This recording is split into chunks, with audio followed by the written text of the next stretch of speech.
नाही नाही, शिवसेनेमध्ये एकच गट आहे. त्या गटाचं नाव आहे सन्माननीय एकनाथ शिंदे साहेब.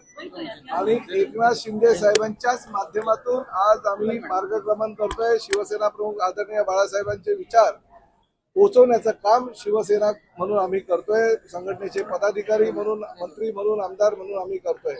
संजय निरुपम यांचा मला काल फोन आला होता.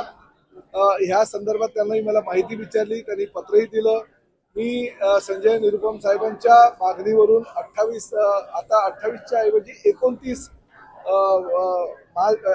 एप्रिलला मंत्रालयामध्ये बैठकीचं सुद्धा आयोजन करण्यात आलेलं आहे. काही लोकांनी सर्वसामान्य रिक्षावाल्यांना भडकवण्याचं काम केलं. त्यांना असं सांगितलं की तुमचं लायसन्स रद्द होईल, तुमचं परवाना रद्द होईल, तुमचं जे परमिट दिलंय ते रद्द होईल. माझं हेच म्हणणं आहे की 1989 सालचा हा कायदा आहे. 2019 साली त्यामध्ये आम्ही सुधारणा केली होती. कालही आम्ही त्यामध्ये सुधारणा करून अजून नवीन त्या कायद्यामध्ये जे काही ओला, उबेर, रॅपिडो, टू व्हीलरचे जे प्रवासी आहेत त्या ॲग्रिगेटर पॉलिसीमध्ये सुद्धा ह्या कायद्याची आणि मराठी भाषाची अंमलबजावणी करण्याची सूचना आम्ही मांडली. प्रामुख्यानं संजय निरुपमांचं असं म्हणणं होतं, त्यांनी विरोध केला नाही. त्यांनी सांगितलं की जबरदस्ती जर तुम्ही ह्या पद्धतीनं कराल तर ते योग्य होणार नाही, रोजीरोटीचा प्रश्न आहे. मी स्पष्टपणे सांगतो की हे सुसंस्कृत राज्य आहे.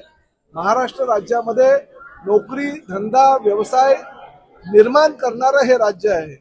आदरणीय मुख्यमंत्री देवेंद्रजी फडणवीस, एकनाथ शिंदे साहेब आणि सुनीत्राताई पवार यांच्या नेतृत्वाखालचं हे सरकार अतिशय चांगल्या प्रकारचं काम करत आहे. किंबहुना देशामध्ये जास्तीत जास्त उद्योग आणणं, रोजगार निर्मिती करणं हे आमचं कर्तव्य आहे आणि त्या माध्यमातून आम्ही पुढे जातोय. पहिल्या क्रमांकाचं राज्य करण्याचा आम्ही निर्धार केलेला आहे.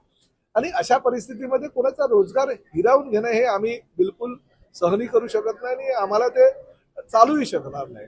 आम्ही स्पष्टपणे सांगतो, महाराष्ट्रामध्ये जो कायदा आहे त्या कायद्याचं पालन प्रत्येकाने करायला हवं आणि त्या कायद्यानुसार मराठी भाषेचा जो ज्या पद्धतीनं रिक्षा चालक, टॅक्सी चालक किंवा ओला, उबेर, रॅपिडो, टू व्हीलरचे जे चालक आहे त्यांनी मागचे जे प्रवासी बसलेले आहेत ते जर मराठीमध्ये तुमच्याबरोबर संवाद साधत असतील तर तुम्ही त्यांच्याशी मराठीमध्ये संवाद साधलाच पाहिजे.